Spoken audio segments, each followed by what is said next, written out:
सखी सहेली सब सुनने वाले हमारी सभी साथियों को छुटकी बहुरिया और बुआ का प्यार भरा नमस्कार। नमस्कार। नमस्कार। ये प्यार भरा नमस्कार जो है वो हमारे साथी जब सुनते हैं तो एकदम से खुश हो जाते हैं और लिखते हैं कि विविध भारती राष्ट्रीय सेवा देश की सुरीली धड़कन सुनने वाले हम सभी श्रोता भाई बहनों और सभी सखा सहेलियों व सभी साथी सहयोगियों की ओर से सखी सहेली कार्यक्रम के अंतर्गत रेणु जी और स्वप्निल जी को शुभ दोपहरी नमस्कार, अभिवादन, अभिनंदन और आपका बहुत बहुत स्वागत है। और इन्होंने जो खास बात लिखी है जो जिसलिए हम ये पढ़ रहे हैं, हालांकि हमारे बहुत सारे साथी स्वागत करते हैं लेकिन इन्होंने लिखा है मोस्ट वेलकम है जी। तो भाई बहुत बहुत धन्यवाद, बड़ा प्यारा सा आपका स्वागत। और हमारे और श्रोताओं ने भी जो भाई मोस्ट नहीं लिखा है तो भी आप सबने जो स्वागत किया है उसके लिए बहुत बहुत धन्यवाद। बहुत बहुत आभार आपकी इतनी ऊर्जा और इतने प्रेम के लिए। तो बुआ आज हम लोग विषय भी बताना है ना। हाँ, केवल ऊर्जा और प्रेम में डूबे रहेंगे, लिपटे रहेंगे, ऐसा नहीं है। नहीं जी, विषय भी बताना है। तो विषय आज हम अंतर्राष्ट्रीय अल्पसंख्यक अधिकार दिवस मना रहे हैं, उसके बारे में थोड़ी सी चर्चा करेंगे। अंतर्राष्ट्रीय प्रवासी दिवस भी है तो ये दोनों दिवस हैं, इसके बारे में तो चर्चा होगी ही। उसके संग संग सर्दी आ रही है तो सर्दी में त्वचा की देखभाल कितनी जरूरी है और किस तरह से की जाए उसके बारे में थोड़ा सा बात करेंगे। और देखो थोड़ा थोड़ा तुम मत करना, सब चीज के लिए कह रही थोड़ा थोड़ा, ऐसा नहीं है, ठीक से करना पड़ेगा क्योंकि जब मामला फैशन का हो ना तो विस्तार से बात करना पड़ता है। बिल्कुल विस्तार से बात करेंगे, मतलब थोड़ा हम मिलाते हैं, थोड़े हमारे साथी मिलाते हैं, हमारे श्रोता मिलाते हैं तो बहुत सारा हो जाता है ना करते करते। तो लेकिन फैशन किस हद तक, इसमें हम बहुत विस्तार से बात करेंगे। थोड़ी थोड़ी बात नहीं करेंगे। और हमारे बहुत सारे साथी या यूं कहें कि लगभग सभी साथी इंतजार कर रहे हैं। आज सोमवार है, बिल्कुल तो कथा सुधा का इंतजार है और उसमें हम आभूषण का तीसरा भाग उसको सुनेंगे जी। तो चलिए शुरुआत करते हैं। और सबसे पहले अब अंतर्राष्ट्रीय अल्पसंख्यक अधिकार दिवस की बात की थी तो उसी से शुरुआत करते हैं। जी हाँ, 1992 में शुरू हुआ। संयुक्त राष्ट्र संघ द्वारा अल्पसंख्यकों के समुदायों, उनके अधिकारों की रक्षा, राष्ट्र निर्माण में योगदान जो है वो उसको देखना, उस पर प्रकाश डालना बहुत जरूरी है। और इन्हीं सब चीजों को सोचकर ये दिन नियुक्त किया गया। और अल्पसंख्यकों के क्षेत्र विशेष में ही बात आ जाती है ना कि देखो उनकी भाषा है, जाति है, धर्म, संस्कृति, परंपरा, इन सब को सुरक्षित और सुनिश्चित करने के लिए ये दिवस मनाया जाता है। बिल्कुल।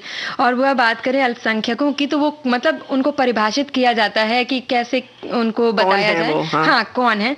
तो वो लोग जिनकी संख्या, समुदाय ऐसे जो संख्या में कम होते हैं और लेकिन फिर भी सामाजिक, राजनीतिक और आर्थिक रूप से अपने राष्ट्र की प्रगति में जुड़े रहते हैं और उनकी उसी राष्ट्र के निर्माण में विकास, एकता, संस्कृति, परंपरा और राष्ट्रीय भाषा को बनाए रखने में जो अपना महत्वपूर्ण योगदान देते हैं उन्हें हम अल्पसंख्यक मतलब विश्व स्तर पर मानते हैं। देखो बात होती है ना कि अल्पसंख्यक कहने के लिए जैसे नाम से ही स्पष्ट है कि अल्प यानी कम, संख्या में जो कम है, लेकिन इसका मतलब नहीं कि हमारे देश की सामाजिक, राजनीतिक, आर्थिक जो विकास की बात है या स्थिति की बात है उसमें उनका कोई महत्व नहीं है। हम तो एक एक इकाई को बहुत महत्वपूर्ण मानते हैं।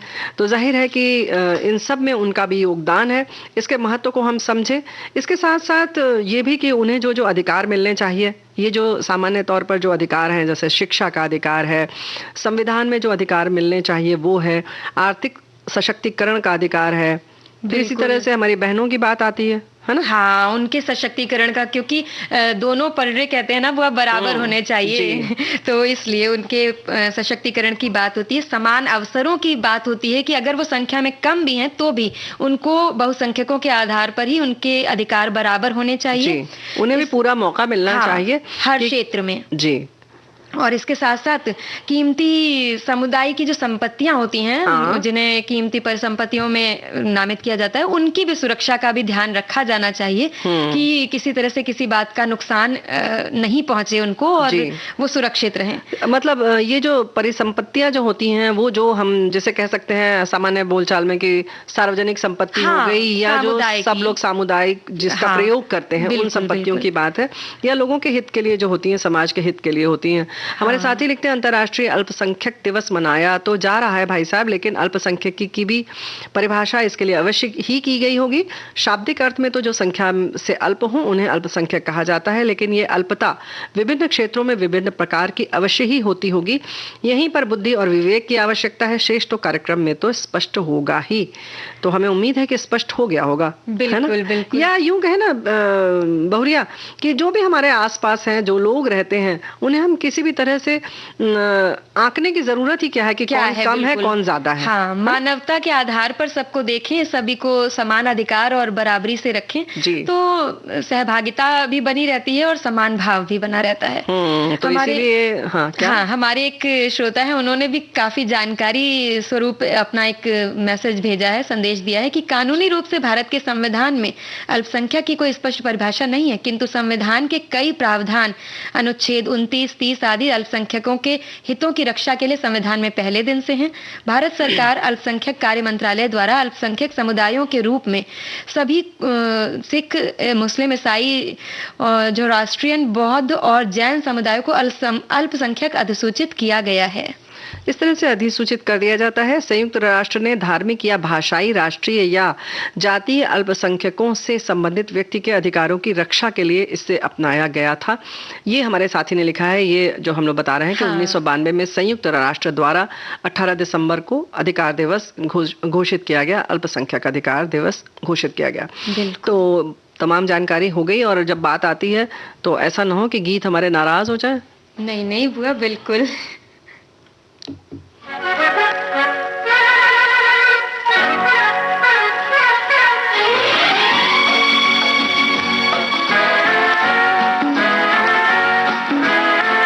चाहे रहो दूर, चाहे रहो पास, सुन लो मगर एक बार, एक डोर से बंधोगी सनम किसी दिन हमारे साथ। चाहे रहो दूर, चाहे रहो पास, सुन लो मगर एक बार, तुम इस गली तो मैं उस गली के आऊं कभी न हार। चाहे रहो दूर, चाहे रहो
रहो दूर, चाहे रहो पास।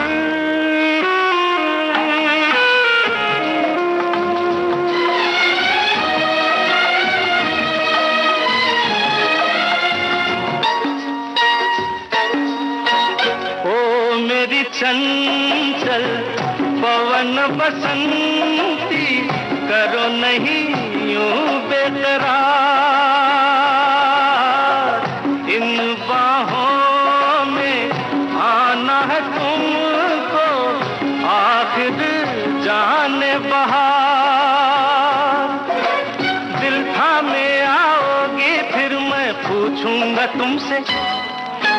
पूछूंगा तुमसे बात। चाहे रहो दूर, चाहे रहो पास, सुन लो मगर एक बार, तुम इस गली तो मैं उस गली के आऊं कभी न हार। चाहे रहो दूर। तो क्या बात है, तुमने पहले ही कह दिया चाहे दूर रहो चाहे पास रहो। बिल्कुल। दिल के करीब रहें, और जगह से नहीं निर्भर करता है ना। बहुत बार ऐसा भी होता है कि हम बहुत बहुत दिन तक लोगों से नहीं मिल पाते हैं, पर फिर भी दिल के करीब वो लोग रहते हैं। जी हाँ। और अब तो संचार के साधन इतने हो गए हैं कि मतलब दूरी का उतना एहसास भी नहीं होता। बिल्कुल सही बात है। तो हम अंतर्राष्ट्रीय प्रवासी दिवस की ढेर सारी बधाई देते हैं, शुभकामनाएं देते हैं, और मुख्य मुद्दा यही है कि लोगों को ये इसके लिए प्रोत्साहित करना कि अपने घर से दूर कहीं जाकर, मतलब कह सकते हैं विकास के लिए, चाहे अपनी आर्थिक विकास के लिए या देश के विकास के लिए, अपने राज्य के विकास के लिए दूर रहें, और जाना हो तो उसके लिए बहुत दुखी ना हो।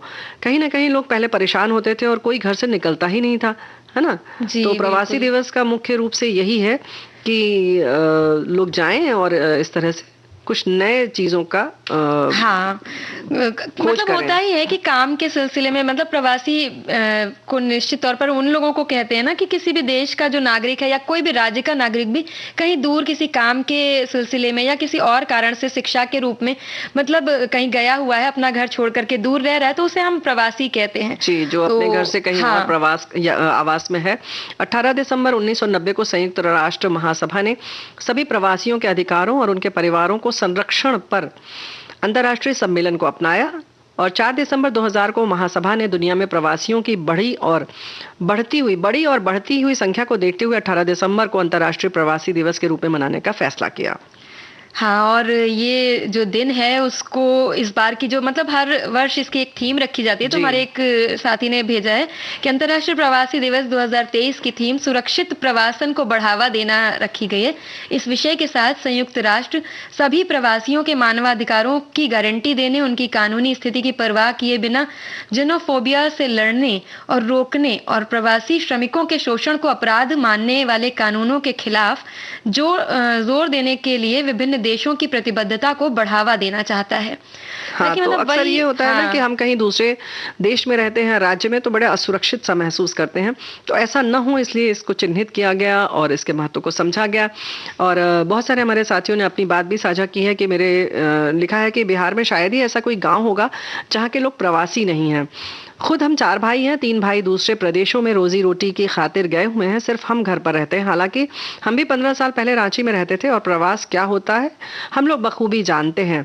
अपना घर गांव चाहे फूस का ही क्यों ना हो, चाहे घोर सुविधाओं का अभाव ही क्यों ना हो, फिर भी अपना प्रदेश, अपना घर छोड़ने की जहमत कोई नहीं उठाता, लेकिन पेट की खातिर सब करना पड़ता है। तो भाई यही बात है ना कि जो इनका दुख दर्द दिख रहा है ना बिटिया, बिल्कुल बहुरिया, देखो ऐसा है कि इसीलिए ये मनाया जाता है कि इसको प्रोत्साहित किया जाए कि आप अधिक से अधिक बाहर जाएं। आपके लिए भी शुभकामना का ये दिन है, आपको भी बधाई दी जा रही है आज। हाँ बिल्कुल, और ये भी रहे कि मतलब इस दिन का ये भी उद्देश्य माना जाता है कि लोगों के बीच में ये जागरूकता आए कि कोई भी दूसरे देश से यदि आया है या दूसरे राज्य से आया है तो उसके साथ हमारा व्यवहार अच्छा होना चाहिए, अपनेपन का होना चाहिए, ताकि वो यदि वापस जाए तो यहाँ से अच्छी यादें लेकर के जाए। क्या बात है। तो यही तो हम भी कह रहे हैं कि भाई, और खास तौर से हमारा देश, हम सब तो पूरे मोहल्ले में सत्कार करने में बिल्कुल आगे रहते हैं जी।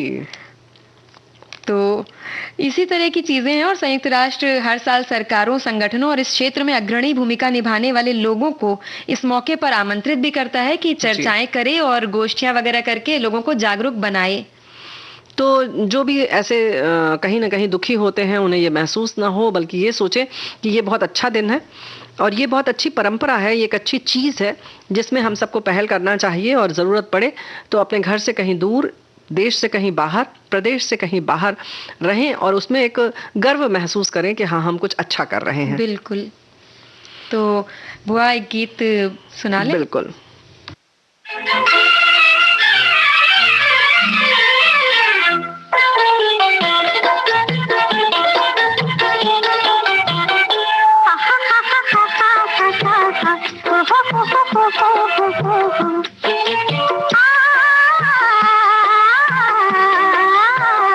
तेरा खत लेके सनम पाँव कहीं रखते हैं हमको, कहीं पढ़ते हैं कदम, कहीं पढ़ते हैं कदम।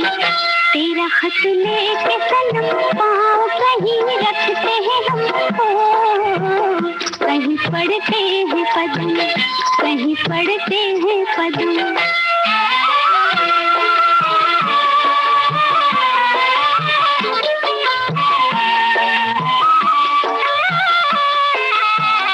राज जो इसमें छुपा है वो समझता है दिल, राज जो इसमें छुपा है वो समझता है दिल। कैसे खोले तेरा खत हमसे धड़कता है दिल। ये दिल ठहरे जरा, नजर ठहरे जरा, होश में आए जरा हम। तेरा खत लेके सनम पाँव कहीं रखते हैं हम, ओ कहीं पड़ते हैं कदम, कहीं पड़ते हैं कदम।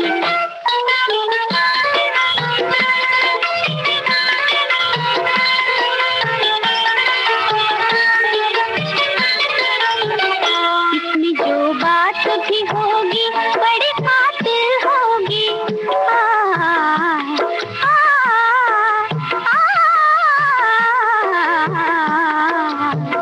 इसमें जो बात भी होगी बड़ी खातिर होगी। तेरी आवाज भी बात में शामिल होगी। ये दिल ठहरे जरा, नजर ठहरे जरा, सुने फिर तेरी सदा हम। तेरा खत लेके सनम पाँव कहीं रखते हैं हम, ओ कहीं पड़ते हैं कदम, कहीं पड़ते हैं कदम।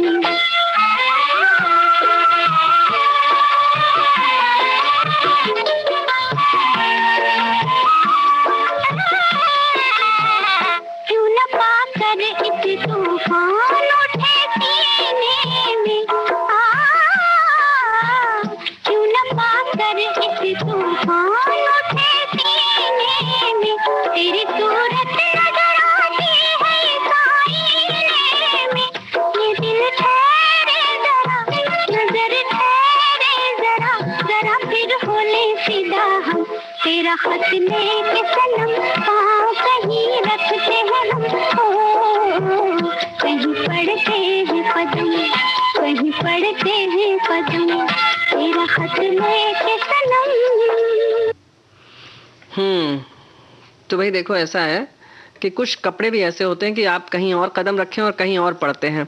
बीच में आते रहते हैं इस तरीके के भी कपड़ों के चलन, और गाहे बगाहे हम उसके भी शिकार हो जाते हैं। हाँ, क्योंकि कभी कभी होता है ना, जैसे ये देख करके हम लोग बुआ मान जाते हैं ना, उस पे अच्छा लग रहा है बड़ा, उसने देखो पहना है और हम पर भी ये शायद जमेगा, और मतलब बगैर उसको जांचे परखे, बगैर किसी से सलाह लिए अपना लिया, और उसके बाद फिर मतलब क्या किसी और से सलाह लिया जाए खुद कपड़ा पहनना है तो वो मतलब कैसे बताएगा कि अच्छा उसने पहना है तो अब छुटकी बोरिया पहनेंगी तो अच्छा लगेगा, नहीं लगेगा।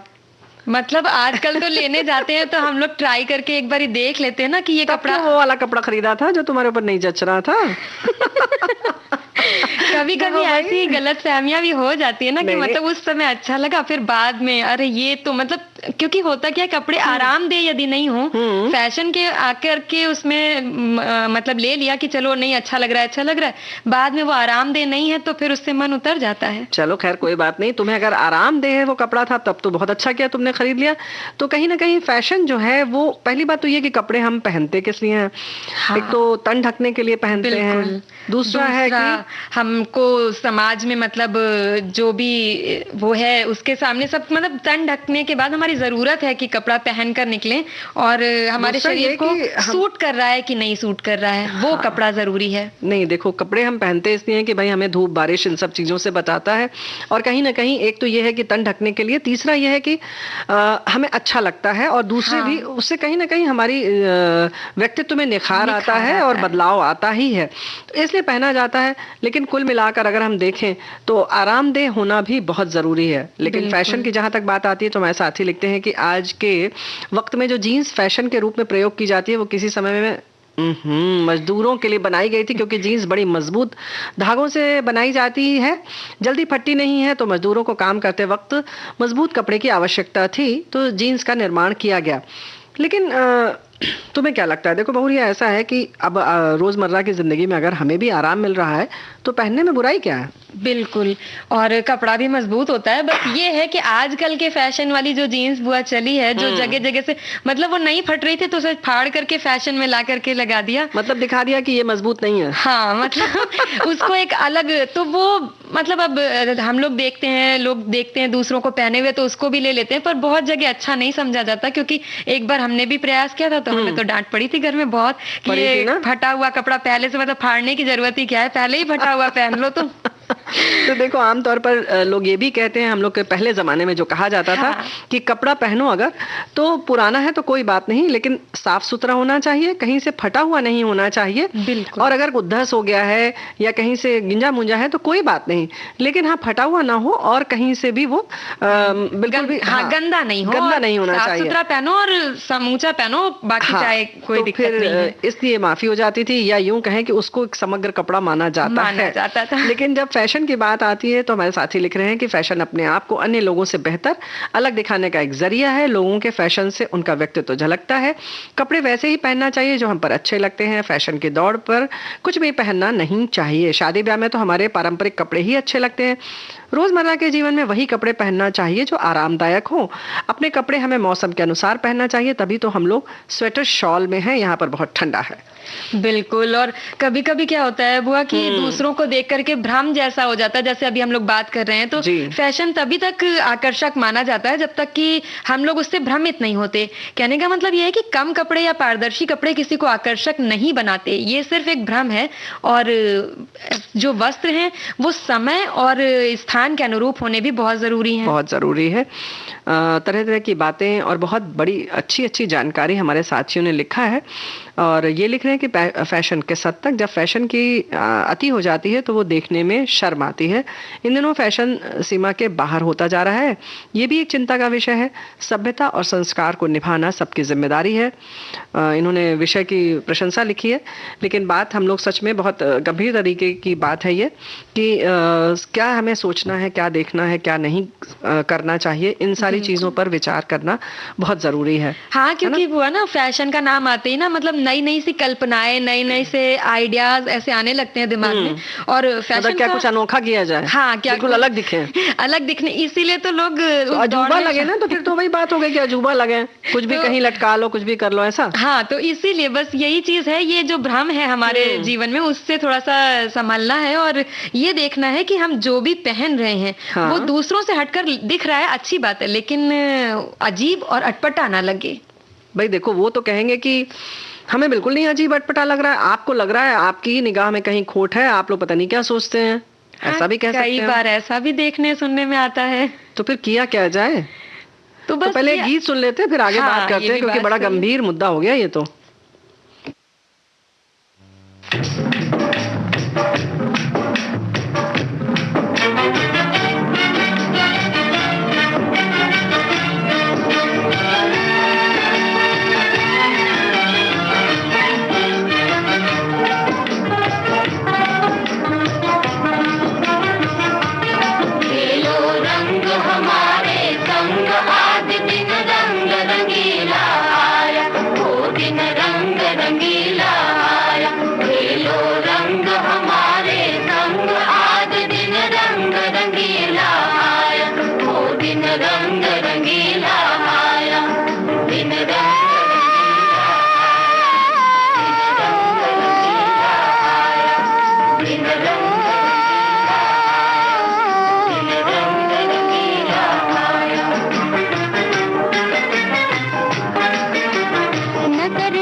का रंग सखी धानी है,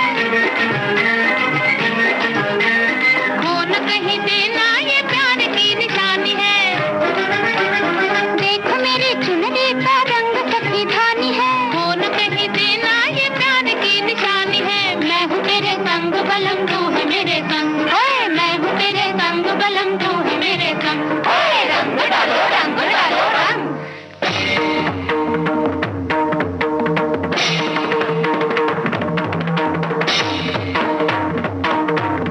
खेलो रंग हमारे संग, आज दिन रंग रंगीला आया, वो दिन रंग रंगीला आया।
तो भाई रंग तो डाला जाए, लेकिन हम जो दूसरे के चेहरे का रंग उड़ा देते हैं उसका क्या?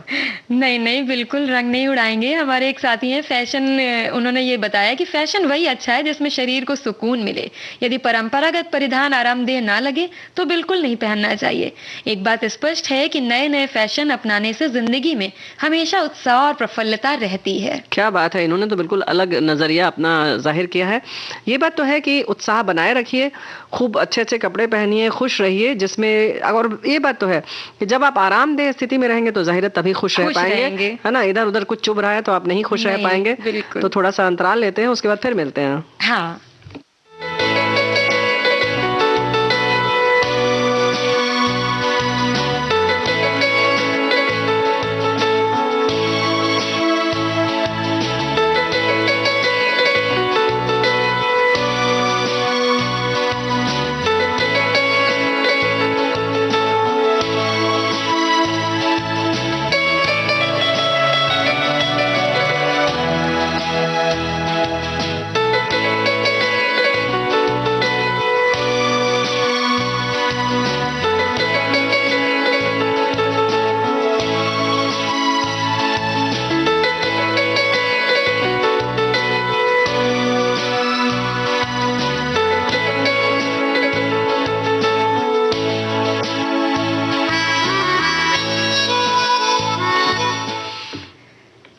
तो विषय बहुत महत्वपूर्ण है, अच्छा बहुत है।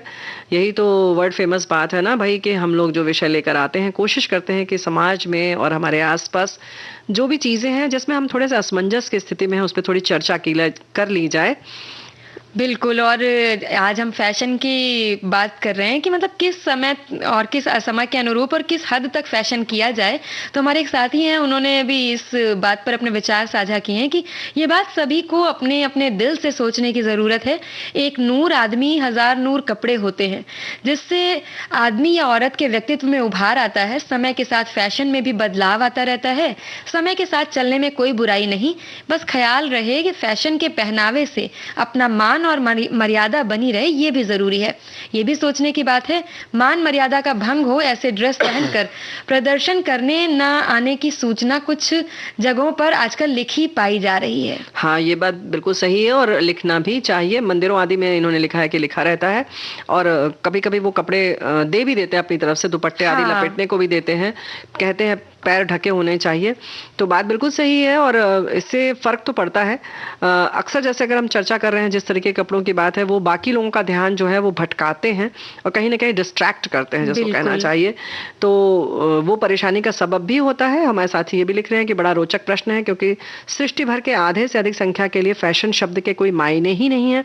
उस आधी संख्या का आधा तो वस्त्रों को करीने से व्यवस्थित रखने ही को शायद फैशन मान लें। इतना तय है कि सभी समय के साथ चलना पसंद करते हैं, सभी शरीर को आरामदायक महसूस कराना चाहते हैं, पर यह भी तो फैशन के अंतर्गत नहीं आता। सबसे बड़ी बात है कि प्रत्येक व्यक्ति पर हर चीज नहीं फपती, यानी कि अच्छी नहीं लगती। अनभिज्ञता में लोग फैशन के पीछे पागल हो जाते हैं और उन्हें लगता है जो पर्दे पर काम करने वाले फिल्म स्टार कपड़े पहनते हैं, हमें उनकी नकल करते हुए वे ही पहनने चाहिए, जो उचित इसलिए नहीं है क्योंकि वो तो उस सीन की डिमांड के अनुसार कपड़े पहनते हैं, जिसको आम आदमी फैशन समझकर पहनना शुरू कर देता है। पहनते वो भी वही हैं जो कि आरामदायक अच्छा होता है। मुझे ये सब बिल्कुल भी हजम नहीं होता है। कपड़े वो पहनो जो आपका तन ढकने और व्यक्तित्व को निखारने में सहायक हो, आप उनमें अच्छे भी लगें। बिल्कुल। और वैसे भी मतलब कपड़ों का काम है शरीर ढकने के लिए, उनका इस्तेमाल किया जाता है और सर्दी गर्मी बरसात से बचाने का उनका काम होता है। तो कपड़ों को आकर्षक और व्यवस्थित ढंग से पहने, और ये पसंद पर निर्भर करता है। पर पसंद की भागम भाग में अटपटा और बेढंगा नहीं पहनना है, यही हम चर्चा कर रहे हैं। लेकिन पसंद की जहां तक बात होती है ना बहुरिया, ऐसा होता है कि लोग ये सोचते हैं कि हमें देखकर लोग पसंद करें ज्यादा से ज्यादा, और हम सबकी निगाहों में जम जाएं, कहना चाहिए ना, कि सब लोग सारी निगाहें हमारी ही तरफ रहें। तो भाई उसके लिए कुछ भी कर लेते हैं लोग, ऐसा भी शायद संभव है। बिल्कुल। हमारे एक साथी ने लिखा है कि फैशन में अपनी उम्र, डील डॉल, रंग रूप को ध्यान में रखना चाहिए। कपड़े आरामदायक होने चाहिए। ऐसा ना हो कि आपके पैर में तकलीफ है और आप ऊंची हील की सैंडल पहन लें, इससे आपके पैर की तकलीफ बढ़ जाएगी। मेकअप की मोटी परतें पसीने में बहकर चेहरा रंग बदरंग कर देती हैं। और गर्मियों में पोशाक और मेकअप हल्का रखना चाहिए। कुछ लोगों पर अगर साड़ी अच्छी लगती है और वो जीन्स या लॉन्ग ड्रेस पहन लेते हैं तो अच्छा नहीं लगता। साड़ी में भी आप फैशनेबल लुक दे सकते हैं। साड़ी से आप एक स्टाइलिश जूड़ा भी बना सकते हैं, और अगर बाल अच्छे हैं तो खोल कर भी रख सकते हैं। मुझे तो पूजा पाठ हो या शादियां हो, साड़ी ही पसंद है। ये तो अपनी पसंद की बात हो गई, और वो अगर शालीन है तो अच्छी बात है, आपकी पसंद यानी कि। हमारे साथी ये भी लिख रहे हैं कि बुआ जी मैं जीन्स तो बहुत पहनता हूँ, लेकिन फटी हुई जीन्स आज तक नहीं पहनी। फटी हुई जीन्स पहने लोग मुझे छपरी टाइप लगते हैं। खैर ये तो अपने अपने शौक की बात है, लेकिन कई बार लोग अपने पहनावे की वजह से हंसी के पात्र बनते हैं, लेकिन फिर भी उनको अपने पहनावे से कोई शिकायत नहीं होती, क्योंकि सबसे अलग दिखना भी तो फैशन का हिस्सा है। ये परिभाषा बिल्कुल हमें नहीं लगता कि सही है, क्योंकि सबसे अलग दिखना कभी कभी अच्छा, अगर आपने कुछ अलग हटके फैशन किया है तो हो सकता है लोग आपका अनुसरण करने लगे, तो आप खुद फैशन मेकर बन जाएंगे, यानी ट्रेंड सेटर बन जाएंगे। यानी कि एक परंपरा का चलन आपने किया, तो कुछ इस तरह से आप कर सकते हैं। हमारे साथी ये भी लिखते हैं कि फैशन बेकार है, ये शर्मनाक है, हमारे समाज में नहीं चलता, ये हमारा भ्रम है। तो भाई ये बात सही है कि जो हमारे समाज में नहीं चलता है उस पर थोड़ा सा ध्यान रखना चाहिए। हम समाज में रहते हैं तो कहीं ना कहीं हम उसका हिस्सा है, और उसमें जो मर्यादाएं बनाई गई हैं उनका पालन करना हमारी जिम्मेदारी बनती है। क्या बात है। तो जिम्मेदारी बनती है, तो भाई छुटकी बहुरिया ने कह दिया, तो हमारी भी जिम्मेदारी बनती है। लेकिन थोड़ा अपने मन का कर लीजिए, लेकिन थोड़ा सा ख्याल भी रखिए, है ना? कि मतलब समाज में आप एक अलग व्यक्तित्व हैं और उसका आपको ध्यान रखना चाहिए। अपने ओहदे, अपने पद के अनुरूप रहिए। देखो क्या है ना कि जिस चीज के लिए हम कह रहे हैं, इस पर इतनी चर्चा हम कर रहे हैं, कहीं ना कहीं हम उसकी इकाई हैं। तो क्या हम उसके लिए जिम्मेदार हैं कि नहीं है, इस पर हम बात करेंगे। लेकिन फिलहाल जब छुटकी बहुरिया ने कह दिया कि हमारी जिम्मेदारी है, तो हमारी भी जिम्मेदारी कथा सुधा सुना दिया जाए। बिल्कुल बुआ।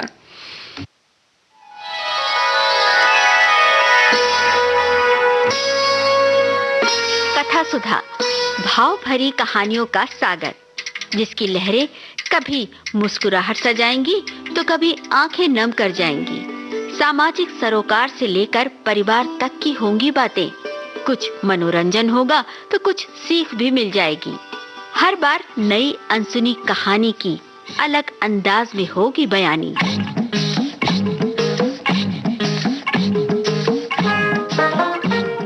कहानी की मौलिकता बनाए रखते हुए श्रोताओं के लिए कार्यक्रम रोचक और सुगम हो, इसलिए कहानी में थोड़े बहुत बदलाव किए गए हैं। आशा है आपको कथा सुधा में डूबना अच्छा लगेगा।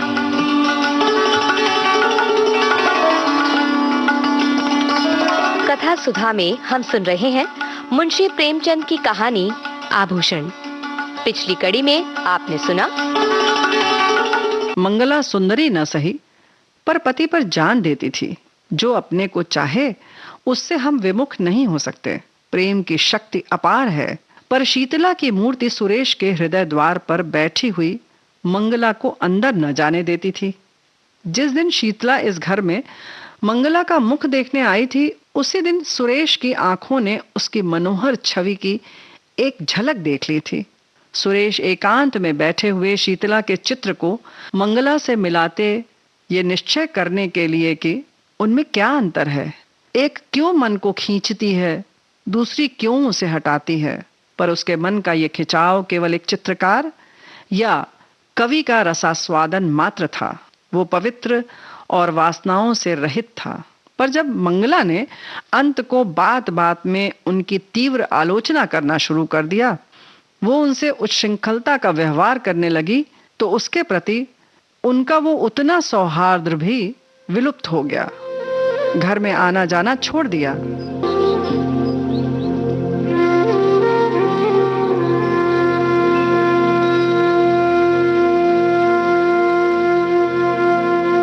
प्रातःकालीन ठंडी हवा चल रही थी। सुरेश खुमारी में पड़े हुए स्वप्न देख रहे थे कि मंगला सामने से चली जा रही है। चौंक पड़े, देखा द्वार पर सचमुच मंगला खड़ी है। सुरेश समझ गए, पर उन्होंने उठकर कुछ पूछने की, मनाने की या समझाने की चेष्टा नहीं की। वो यूं ही जड़वत पड़े रहे और मंगला चली गई। इस गांव से निकलकर मंगला उस गांव में पहुंची जहां शीतला रहती थी। शीतला सुनते ही द्वार पर आकर खड़ी हो गई और मंगला से बोली, कुंवर जी से कुछ कहा सुनी हुई क्या? जहां प्रेम नहीं, पूछ नहीं, मान नहीं, वहां अब नहीं रह सकती मैं। बहन, स्त्री के लिए इससे अधिक दुर्भाग्य की बात नहीं कि वो रूपहीन हो। रूप से प्रेम मिलता है और प्रेम से दुर्लभ कोई वस्तु नहीं है। ये कहकर मंगला उठ खड़ी हुई। शीतला ने उसे रोका नहीं। मंगला के जाने के बाद शीतला बहुत देर तक बैठी सोचती रही। अपनी लालसा को, तृष्णा को वो कितनी ही बार धिक्कार चुकी थी। मंगला की दशा देखकर आज उसे आभूषणों से घृणा हो गई। कथा सुधा में आइए सुनते हैं मुंशी प्रेमचंद की कहानी आभूषण का तीसरा भाग। विमल सिंह को घर छोड़े 2 साल हो गए थे। शीतला को अब उनके बारे में भांति भांति की शंकाएं होने लगी थीं। आठों पहर उसके चित्त में ग्लानि और क्षोभ की आग सुलगा करती थी। देहात के छोटे मोटे जमींदारों का काम डांट डपट, छीन झपट ही से चला करता है। विमल की खेती बेगार में होती थी। उसके जाने के बाद सारे खेत परती रह गए। कोई जोतने वाला न मिला।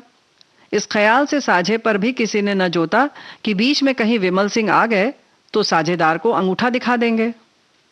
असामियों ने लगान न दिया। शीतला ने महाजन से रुपए उधार लेकर काम चलाया। दूसरे वर्ष भी यही कैफियत रही। अब की महाजन ने रुपए नहीं दिए। शीतला के गहनों के सिर गई। दूसरा साल समाप्त होते होते घर की सब लेई पूंजी निकल गई। फाके होने लगे। बूढ़ी सास, छोटा देवर, ननद और आप, 4 प्राणियों का खर्च था। नाथित भी आते ही रहते थे। उस पर यह और मुसीबत हुई, मैके में एक फौजदारी हो गई। पिता और बड़े भाई उसमें फंस गए।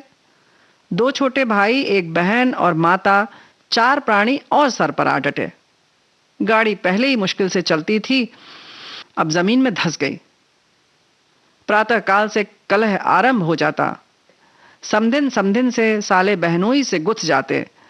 कभी तो अन्न के अभाव से भोजन ही न बनता, कभी भोजन बनने पर भी गाली गलौज के कारण खाने की नौबत न आती। लड़के दूसरों के खेतों में जाकर गन्ने और मटर खाते, बुढ़िया दूसरों के घर जाकर अपना दुखड़ा रोती और ठकुर सुहाती करती। पुरुष की अनुपस्थिति में स्त्री के मैके वालों का प्राधान्य हो जाता है। इस संग्राम में प्रायः विजय पताका मैके वालों ही के हाथ में रहती है। किसी भांति घर अनाज आ जाता तो उसे पीसे कौन? शीतला की मां कहती, 4 दिन के लिए आई हूं तो क्या चक्की चलाऊं? सास कहती, खाने की बेर तो बिल्ली की तरह लपकेंगी और पीसते क्यों जान निकलती है। विवश होकर शीतला को अकेले पीसना पड़ता। भोजन के समय वो महाभारत मचता कि पड़ोस वाले तंग आ जाते। शीतला कभी मां के पैरों पड़ती, कभी सास के चरण पकड़ती, लेकिन दोनों ही उसे झिड़क देती। मां कहती, तूने यहां बुलाकर हमारा पानी उतार दिया। सास कहती, मेरी छाती पर सौत लाकर बैठा दी, अब बातें बनाती है। इस घोर विवाद में शीतला अपना विरह शोक भूल गई। सारी अमंगल शंकाएं इस विरोधाग्नि में शांत हो गईं। बस अब यही चिंता थी कि इस दशा से छुटकारा कैसे हो। मां और सास दोनों ही का यमराज के सिवा और कोई ठिकाना न था। पर यमराज उनका स्वागत करने के लिए बहुत उत्सुक नहीं जान पड़ते थे। सैकड़ों उपाय सोचती, पर उस पथिक की भांति जो दिन भर चलकर भी अपने ही द्वार पर खड़ा हो। उसकी सोचने की शक्ति निश्चल हो गई थी। चारों तरफ निगाहें दौड़ाती कि कहीं कोई शरण का स्थान है, पर कहीं निगाह न जमती।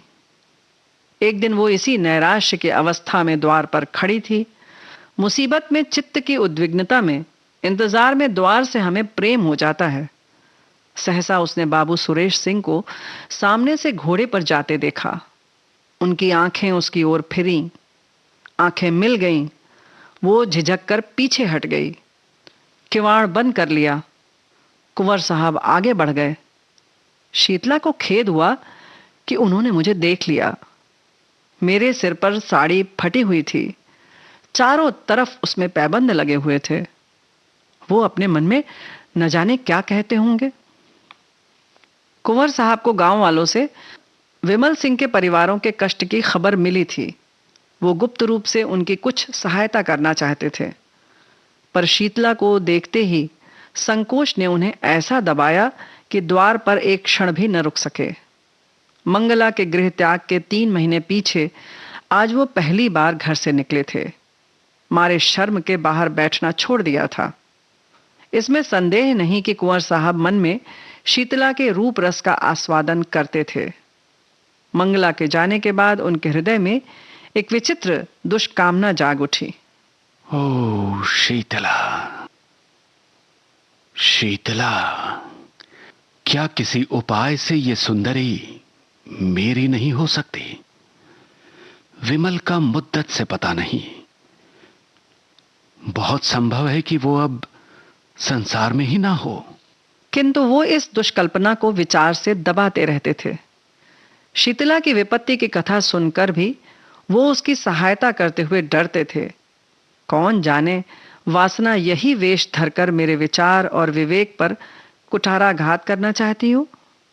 अंत को लालसा की कपटलीला उन्हें भुलावा दे ही गई। वो शीतला के घर उसका हालचाल पूछने गए। मन में तर्क किया, ये कितना घोर अन्याय है कि एक अबला ऐसे संकट में हो और मैं उसकी बात भी ना पूछूं। ओ शीतला, ये मनोहर छवि, ये अनुपम सौंदर्य। शीतला, ये प्राण और ये शरीर तेरी भेंट करता हूं। संसार हंसेगा, हंसे, महापाप है हो, कोई चिंता नहीं। इस स्वर्गीय आनंद से मैं अपने को वंचित नहीं कर सकता। वो मुझसे भाग नहीं सकती। इस हृदय को छाती से निकालकर उसके पैरों पर रख दूंगा। विमल सिंह मर गया, नहीं मरा तो अब मरेगा। पाप क्या है पता नहीं। शीतला, ओ शीतला। अकस्मात वो ठिठक गए, जैसे कोई भूली हुई बात याद आ जाए। मनुष्य में बुद्धि के अंतर्गत एक अज्ञात बुद्धि होती है। जैसे रणक्षेत्र में हिम्मत हारकर भागने वाले सैनिकों को किसी गुप्त स्थान से आने वाली कुमक संभाल लेती है, वैसे ही इस अज्ञात बुद्धि ने सुरेश को सचेत कर दिया। वो संभल गए। ग्लानि से उनकी आंखें भर आईं। वो कई मिनट तक किसी दंडित कैदी की भांति क्षुब्ध खड़े सोचते रहे। फिर विजय ध्वनि से कह उठे, कितना सरल है। इस विकार के हाथी को सिंह से नहीं चींटी से मारूंगा। शीतला को एक बार बहन कह देने से ही यह सब विकार शांत हो जाएगा। शीतला, बहन, मैं तेरा भाई हूं। उसी क्षण उन्होंने शीतला को पत्र लिखा। बहन, तुमने इतने कष्ट झेले पर मुझे खबर तक न दी। मैं कोई गैर न था, मुझे इसका दुख है। खैर, अब ईश्वर ने चाहा तो तुम्हें कष्ट न होगा। इस पत्र के साथ अनाज और रुपये भेज रहा हूं। भैया क्षमा करो, जब तक जीऊंगी तुम्हारा यश गाऊंगी। तुमने मेरी डूबती नाव पार लगा दी है।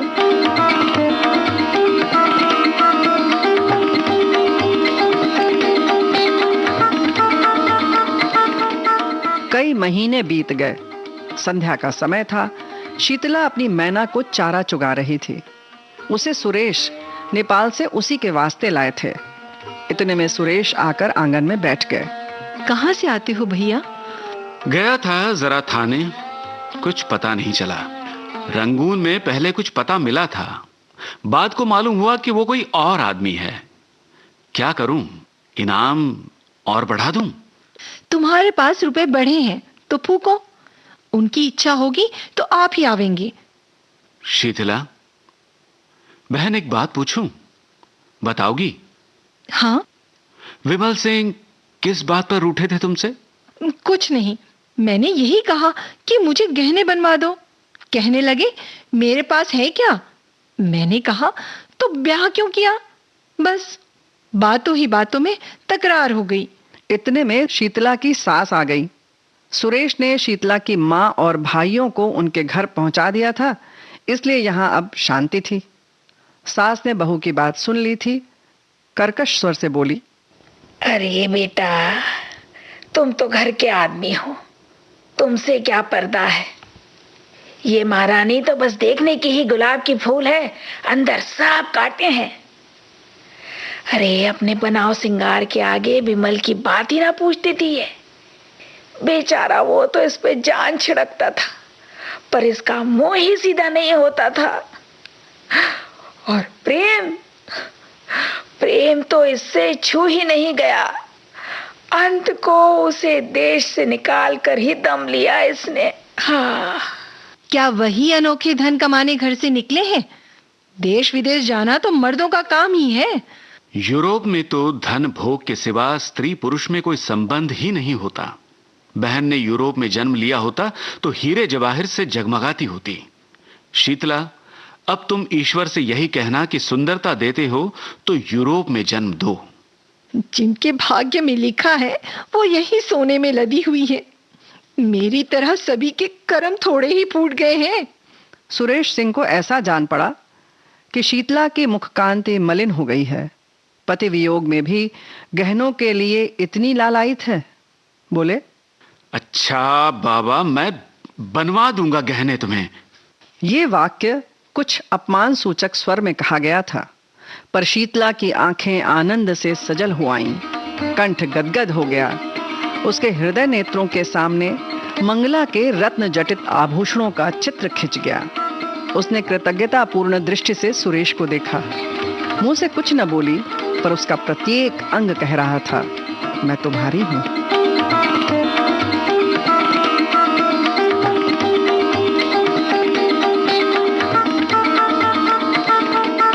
कथा सुधा में अभी आप सुन रहे थे मुंशी प्रेमचंद की कहानी आभूषण का तीसरा भाग।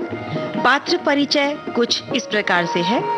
सूत्रधार रेणु चतुर्वेदी, विमल सिंह जी श्याम, शीतला पूनम त्रिपाठी, सुरेश सिंह जयंत पात्रीकर, मंगला ममता सिंह, शीतला की सास दीपा माहेश्वरी, प्रस्तुति अनुश्री पाठक, परिकल्पना एवं निर्देशन रेणु चतुर्वेदी। कहानी आगे क्या मोड़ लेती है, इसके लिए सुनिए अगले सोमवार को कथा सुधा का अगला अंक।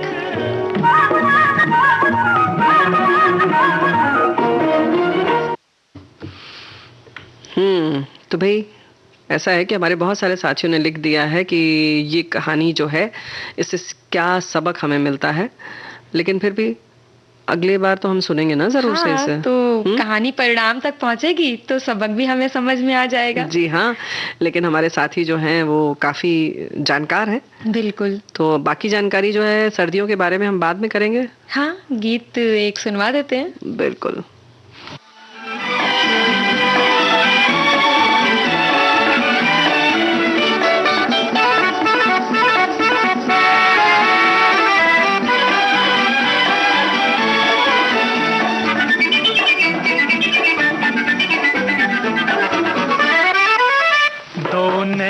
मिले दो फूल खिले, दुनिया में बहार आई, एक रंग नया लाई, एक रंग नया लाई। दिल गाने लगा, लहराने लगा, ली प्यार ने अंगड़ाई, बजने लगी शहनाई, बजने लगी शहनाई। दो नैन मिले,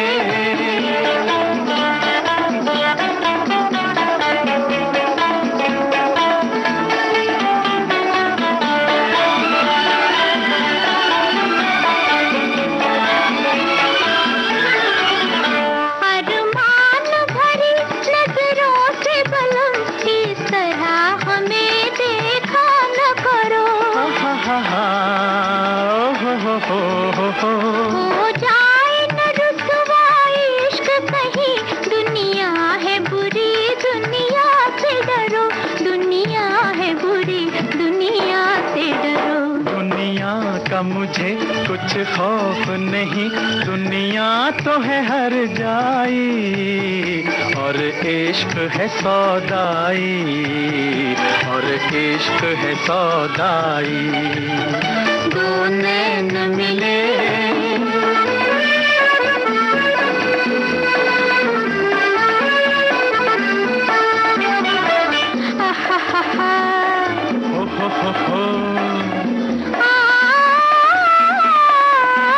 जुल्फों की घनी छाँव में सनम दम भर के लिए जीने दे मुझे, इस मस्त नजर की तुझको कसम, आँखों से जरा पीने दे मुझे, आँखों से जरा पीने दे मुझे। पीना तो कोई दुश्वार नहीं, हो प्यार की शहदाई, बहके तो है रुसवाई, बहके तो है रुसवाई। दो नैन मिले, दो फूल खिले, दुनिया में बहार आई, एक रंग नया लाई, एक रंग नया लाई। दो नैन मिले,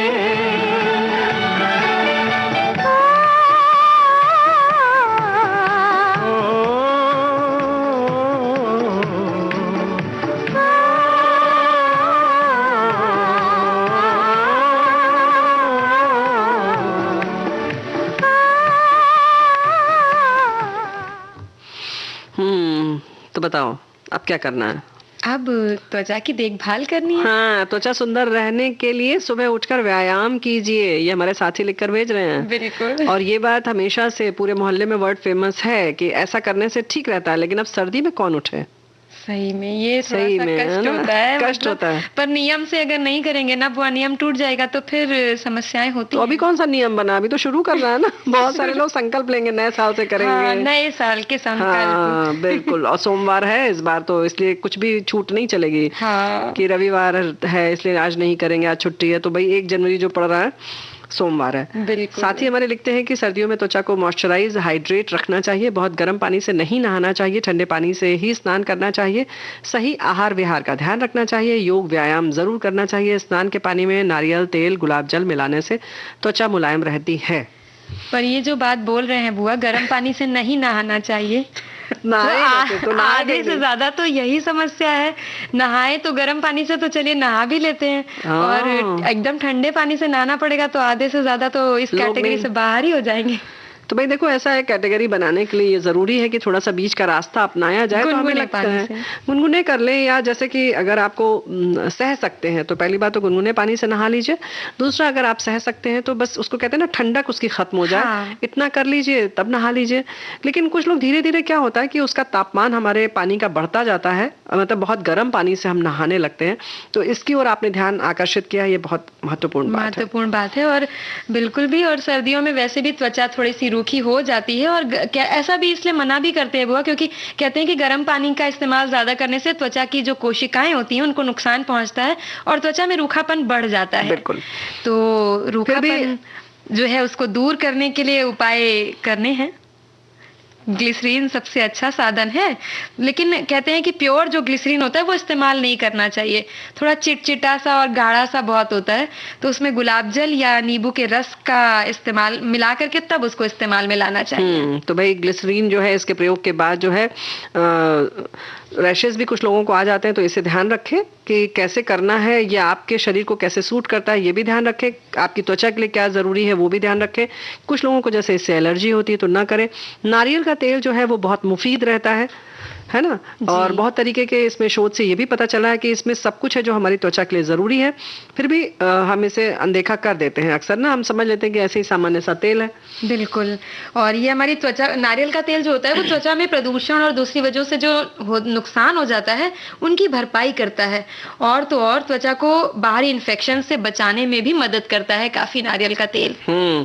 और ये भी इसकी खूबी जो है वो ये है कि इसमें जैसे बाकी चीजें जो मिलाई जाती हैं, ग्लिसरीन मिलाया जाए या एलोवेरा या कुछ भी चीज मिलाया जाए, या बालों के लिए अगर प्रयोग करना है तो हम जैसे कि कोई भी तेल बनाते हैं खास तरीके से, जिसमें कि कभी कभी हम नीम के पत्ते, आंवले आदि डालते हैं, तो नारियल के तेल में इसीलिए इसको बनाते हैं, बेस नारियल का तेल रखते हैं, क्योंकि नारियल के तेल में ये गुण है कि वो अपने में से चीजों को, जो उसका गुण है वो छोड़ देता है और बाकी का ले लेता है, अपना लेता लेकिन फिलहाल जो है वो समय कुछ साथ छोड़ रहा है ना। हाँ बिल्कुल। तो बहुत सारे हमारे साथियों ने अलग अलग बातें लिखी है, तो इन सब चीजों का ख्याल रखिए। आप लोग खुश रहिए, स्वस्थ रहिए, और हमें आज के कार्यक्रम से विदा दीजिए। तो छुटकी बहुरिया और बुआ का प्यार भरा नमस्कार।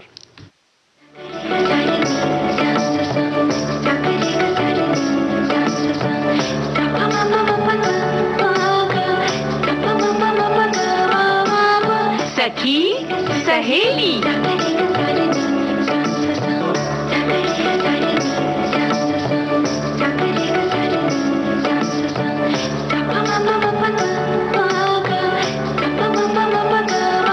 सखी सहेली।